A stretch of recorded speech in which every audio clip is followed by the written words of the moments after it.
Hello everybody, welcome back to the channel. Today I wanted to make a video all about narrowband imaging and my narrowband imaging editing workflow. So for those who don't know, or for those who haven't tried it before, narrowband imaging is simply when you take pictures through narrowband filters. And what narrowband filters are filters that reject a majority of the spectrum of light and only allow in a narrow wavelength of light. And that's why they're called narrowband. Now, the counterpart to this, of course, is broadband filters, which is probably what you're more used to. Something like luminance, red, green, or blue. These filters have a broad wavelength range from, a couple hundred nanometers in wavelength, but these narrow filters only allow in 3 to 12 nanometers of light at a time. And it's letting in light only in the wavelengths of interest, which for most astrophotographers will be sulfur 2, hydrogen alpha, and oxygen 3.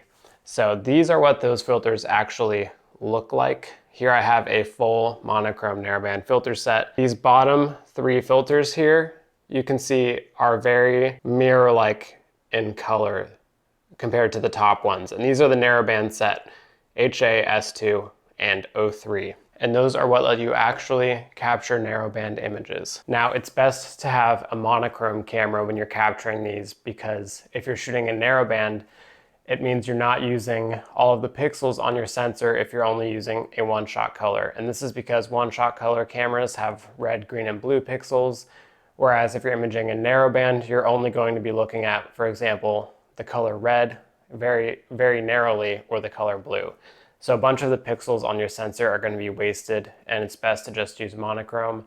You can use a color sensor, but you are wasting, 2/3 of the pixels on your sensor at a time, and it's not ideal. So you should be sticking to monochrome sensors only, but that is basically what a narrowband filter is. Now, how you shoot with a narrowband filter is pretty much the same as you do any other kind of astrophotography, except your exposures are going to be a lot longer. This is because you're letting in way less light, so you're going to need to expose for greater lengths to be able to get a properly exposed image. For example, on narrowband, I will do 5 to 10 minute exposures, where in LRGB I'm doing 2 or 3 minute exposures on my telescope. So you're going to be having less light, so you need to take longer exposures to actually compensate for this. Now, the great advantage is that they actually cut out most of the light pollution that you'll see as well. So if you're shooting from a city or something, narrowband is the best way to take good astrophotography. I would only do astrophotography in narrowband if I'm in any light pollution at all. And it makes it so you can just take absolutely insane images no matter where you are. So it's a great thing to look into. All right, now that we've covered what narrowband filters are and roughly how you'll shoot with them, let's do a quick processing workflow for a narrowband image. Alrighty guys, so I've got a data set in narrowband loaded up now into pixinsight. I'm just gonna work through really quickly how I would process all of my narrowband images and explain some of the important steps and considerations along the way. So the target I've chosen to edit today is the Lion's Head Nebula, or the Lion Nebula in Cepheus. It's called SH2132, and it's kind of a tougher narrowband target, but it has some interesting details in every single gas. So it should prove to be a nice challenge for us to go ahead and edit. So let's get into it. As you can see here, I have 3 separate images that I've captured, one corresponding to each narrowband filter that I showed. We have O3, S2, and HA. So these are the 3 images that we're actually going to be using to compose our final color image. And right now, of course, we're not in color, because typically I'll start editing with my HA image, and then I'll proceed to my O3 and my S2 images. And it starts off with just a quick visual inspection to see, what kind of details we have and if any noise reduction or anything else appears to be necessary.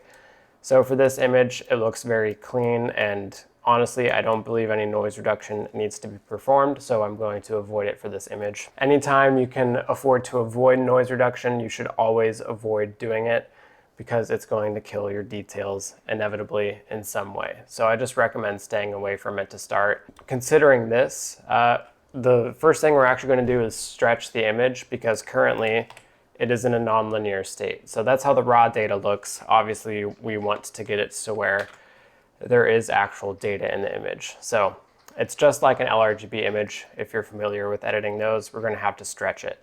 One thing you can think about doing before as well is deconvolution. This image, though, is pretty undersampled, so there is no need for deconvolution here. we're just going to go straight into the image stretch. And I'm going to keep it simple and use the histogram transform in this instance. For 95% of your images, histogram transforms will do fine. So what we're going to start with is pulling up the midtone slider until some data starts to show. Then we're going to pull down the black slider, pull up the midtones, pull down the blacks. And we're just going to go back and forth until we actually get some nice contrast in our image. And you want to be careful not to take it too far. You just want to get it to where you can see some stuff, to where you can start doing some editing. And we'll approach that final result cautiously. You can always add more, but undoing things is a bit more difficult. So I'm going to settle probably about here on my stretch. That looks good to me. We're not going overboard. We're just getting it to a point where we can see what's going on. So that looks all well and good for HA. We're going to put this away for a moment. And we're going to, well, actually I'm not going to put it away. We're going to proceed to stretching the O3 and the HA image. And the way I prefer to do my narrowband processing is I prefer to actually stretch my channels individually before I color combine them. And this way I have a bit more control over what details pop up in my narrowband images, and I can control, more of the color balancing manually. For example, I can choose to stretch the O3 channel much more drastically than I would the HA. And that's exactly what I'm going to do for this image. Since O3 is typically fainter, you'll want to stretch it more, and being able to do this beforehand yourself allows you some finer controls. The one thing you must keep in mind though is that you want to try and balance out the background levels so that they match the HA image relatively well. You don't want the blacks to be crushed in one image and not in another, because that will manifest as a color balance problem later on. So that's about an equal stretch as to the other image. The O3 is actually looking quite bright, which is a great sign. Now S2 is even fainter than both of those. It's going to need a bit more extra care when it comes to our stretch. We'll just slowly walk into the result here. Just keep stretching it along the way, and we will want to make sure we get the background levels the same while keeping a good amount of detail. So about there looks balanced to me. So this gives you 3 color images from which we will be doing our RGB blend, which is pretty great. So now comes the interesting part where we actually have to assign these monochrome images to a color channel to create a full color image. And the prerequisites to having that are you need at least 2 images. You can actually do this with only 2 images, and I'll explain later on. They need to be registered or aligned and have the same image geometry. Otherwise, you won't be able to combine these together in pixinsight, which is pretty important. Knowing this, there are 2 ways you can choose to combine a narrowband image. You can use channel combinations, or you can use pixel math. Now, 90% of the time, I'm just going into channel management and channel combination and just straight up combining my color channels this way. You can go S2, HA, O3, and just get your image identifiers in there and hit the global button. Hit the global button, and then boom, there is your color image. That's all well and good. So you don't need the full RGB colors to do this. You can actually, choose a different palette that only uses 2 filters to create a full color image. For example, we can say HA O3 O3, and this is what makes an O3 narrowband image. So these are the 2 kind of popular narrowband palettes if you're editing a narrowband image, are HOO and SHO. And this just describes the chromatic order in which we assigned our narrowband filters to our color channels. So S for red, H for green, O for blue for SHO, and H for red, O for green and blue for HOO. And most of the time, these are the 2 color palettes you'll use. If you want to get freaky, you can sometimes flip them around and pick different combinations that, might be fun, but might look less good. For example, OHS, which is the inversion of SH2, which will basically be the colors flipped from the SHO. So this is just a color inversion basically of the other filter. So you have some creative options as far as what colors you want to be which channel, because obviously it's all arbitrary, but typically people will assign everything in SHO order or HOO order. Those are the most popular. If you want to kind of make a fake SHO image with only HOO data, you can do so using pixel math with a multi-channel expression. And what we're going to do is we're going to say H for red, 0.3 for blue, and for green we're going to do a 50-50 average of H and O. So that would look like 0.5 times HA plus O3. And now we can choose to create a new RGB image and hit our square. And that's going to give us a false SHO image. And that's a possibility if you only have an H and an O filter, or if you're doing one-shot color narrowband, you can choose to fake an SHO image this way. So just another tool to keep in mind. You can also do your SHO combinations in here. It's literally the same thing, it's just whatever you choose to go with is an option.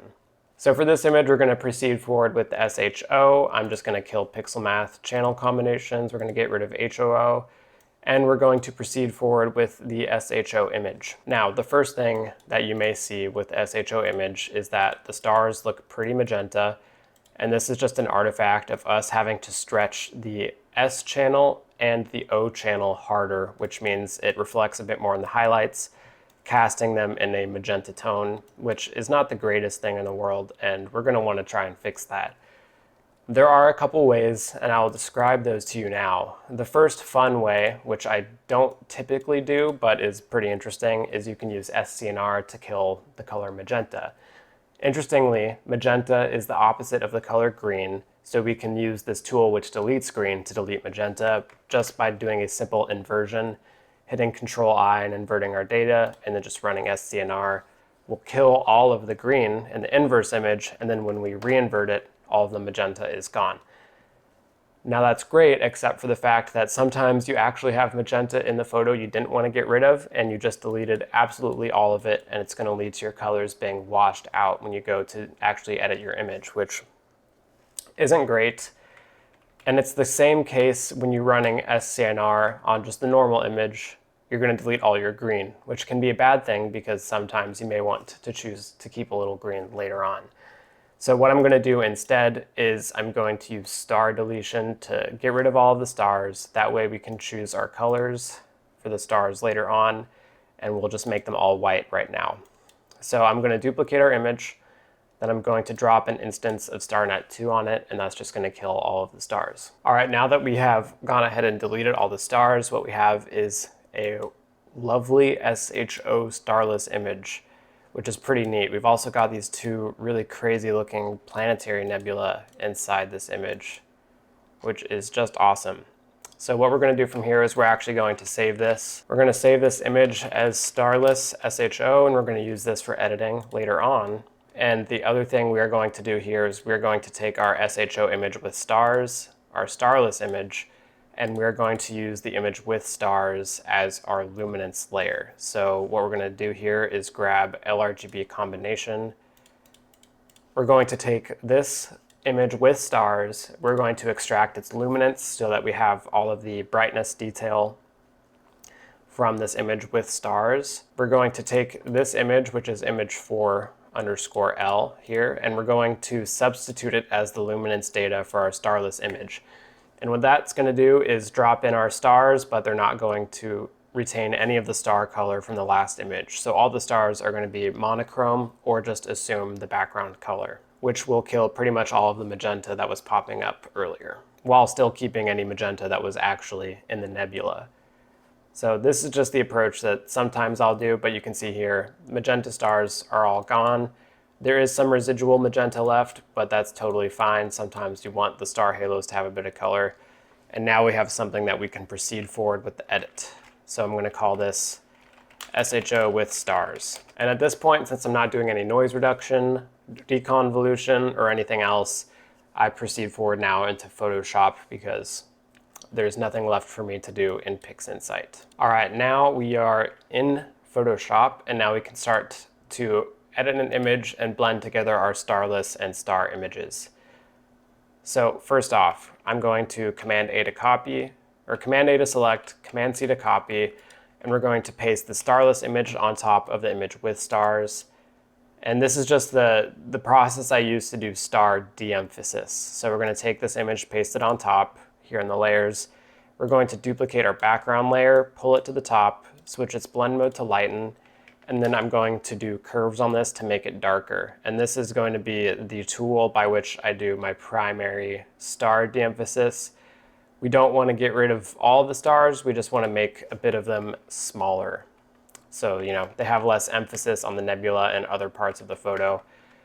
And the reason that this works is because what the lighten function here does in the layer blending mode is it computes the maximum of two images.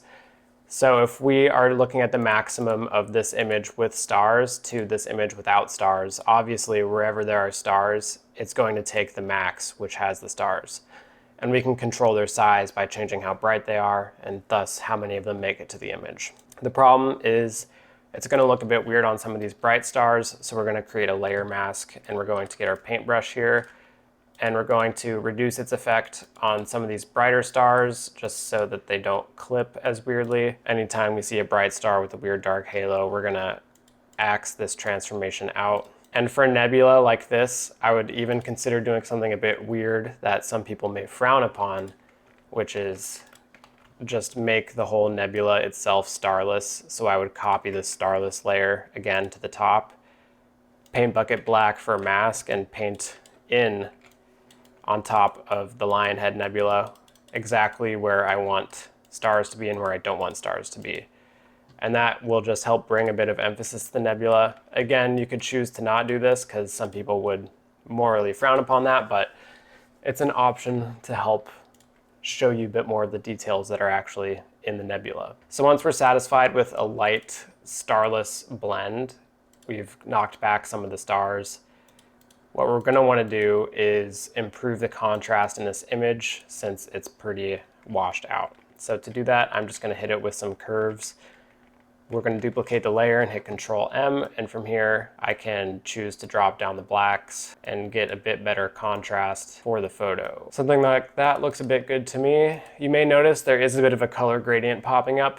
The edge over here is too blue and the other edge is too red, so we're actually going to address that right now in pixinsight just by running a quick DBE on it. So we're going to grab our image, which we're editing. Now we're back in pixinsight. I'm just going to hit it with dynamic background extraction, which is going to involve me placing a bunch of samples all over the image background. And I know a lot of you are screaming at me like, oh my God, are you going to be clicking on stars? And the answer is, it doesn't matter that much and it's not that deep, so don't worry about it. You can adjust your tolerance parameter if you are clicking on stars, but this will probably be just fine. So I'm going to grab some background samples and try to pull out the red-blue gradient. We're going to run DBE on subtraction mode after we've got our samples. Let's see what it determined the gradient was. Looks like it didn't capture the bottom right very well. We're going to give it some more information about the bottom right of the image because it's still a bit red to me. We will save this as DBE, and we will continue editing that in Photoshop. All right, the next thing I'm going to do is I'm going to reduce a bit of the color noise in the image. And I do this with the camera raw filter in Photoshop. So I just hit Control-Shift-A. We're going to zoom in and just pull up the color noise slider. And this color noise reducer in camera raw is the bee's knees. It's the best. So now that we've killed the color noise, I'm going to do a quick luminosity mask to just darken the background of the image. So I'm going to copy and paste our image here, and then I'm going to create a mask. Alt-click for the mask, Control-V to paste, Command-I to invert, and now we have a rough luminosity mask to protect our nebula. I'm going to adjust my levels here, just so that I'm picking up more of the background and protecting the nebula a bit better, something like that. Now that we have this mask, I'm going to hit Control-M to do some curves. And we're just going to darken the background a little bit. There is a little bit of stuff here in the background, but man, that red gradient did not get killed at all indeed. So I'm just going to darken the background slightly, like so.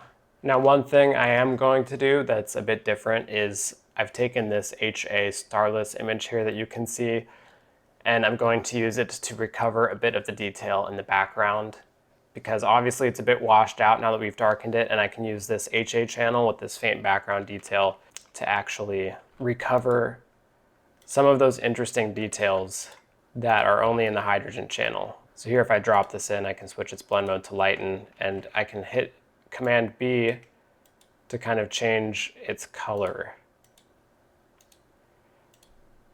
And by doing a bit of color balancing to it,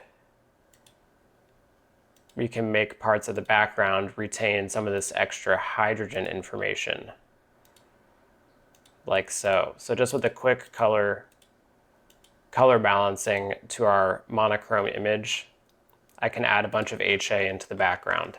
And obviously we don't want to keep it in all of these places. We're only going to keep it in some, because this is going to modify our color balance a bunch on the nebula, so I'm just going to blot it out. Everything I've done around here, we're going to remove most of it. We want to protect these cool planetary nebula as well, down here and up here. But we will want to kind of blur our mask so that this transition isn't so obvious. We're going to do a Gaussian blur to accomplish that, like so. And I am going to pass it through as well at a lower opacity on these wings here, because these wings of the nebula have a fair amount of hydrogen, and that's going to be picked up inside this hydrogen only layer. So something like that will get me a bit more of my hydrogen detail back. Now we don't have to do this at its full opacity. We can, do curves, drop the opacity to decrease its effect, whatever. I'm going to choose to keep it on at full percentage, and I'm just going to reprotect that planetary nebula down there and that planetary nebula there. So you can edit this color however you want.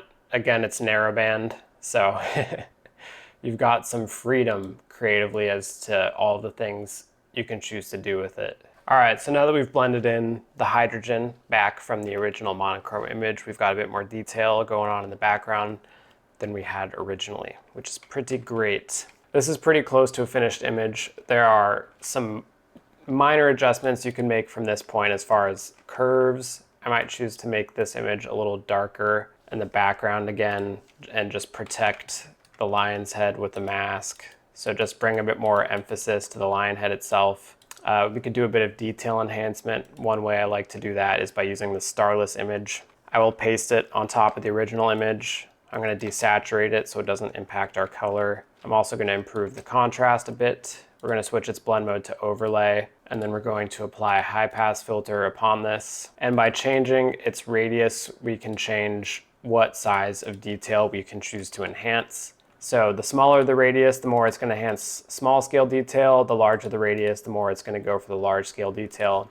I think about 121 pixels looks pretty good to me, so we're going to stick with that. So I'm going to mask it off and just paint it only on top of our nebula, and there we go. So I'm going to save this as editing. Now there's one thing that people will do to their narrowband images. Typically, this happens for a lot of photos, is people don't like the color green, and what they'll do is they'll use SCNR to delete the color green. There are some nebulae where this makes sense, but as you can see, I just ran it and it really washed out the color and it took a lot of the life out of the photo. So there are some times when your image will be washed out green because you'll have way more hydrogen than everything else. But you want to be careful about when and where you use SCNR to delete it. If it's taking all the life out of your photo, then you should be a bit more careful about how you apply it. The other thing that's common for people to do is to use the hydrogen as their luminance layer for narrowband. And you can do that for a lot of different nebulae, but you're going to start running into problems on some very specific nebula. And I use this image as an example because it's one of the nebula where you'll have problems if you try and do that. So here we have the hydrogen layer, this is the sulfur layer, and this is the oxygen layer. And the thing is, these layers have such distinct structure that you can't really use this as a luminance layer for that because their details are completely different. And if you tried to do that, you would just get a weirdly saturated background where there's regions of oxygen that don't have hydrogen as well. And that's going to be huge problems for nebulas like the Crescent Nebula, the Veil Nebula, the Vela supernova remnant. Any kind of nebula where you have a lot of O by itself separated, you can't use HA as luminance. There are nebulae where you can do that, like the Orion Nebula, the Horsehead Nebula, the California Nebula. These instances, it doesn't matter as much because there's HA everywhere and it just colors the HA. But in a nebula like this where there's separation between the gases, you don't want to do that. Stay careful about that. So from this point, one thing I like to do to mess with the colors is I'll go to Photoshop, I'll say Image Adjustments and Selective Color, And then from here, I'll play with the color sliders to kind of, adjust the colors in the image, change around some of the details, things like that. You can modify these things to your heart's content, and it's just a matter of personal preference at this point, what you actually do to the photo. You could even try to neutralize some of the greens in here by using magenta upon the green slider, which can work pretty well. And I'll do a tad bit just to arrest a little bit of the green. So this is pretty much what I would call a roughly finished narrowband image. There are a bit of other things you could do depending on what your workflow is, but this is generally what I do to all of my images.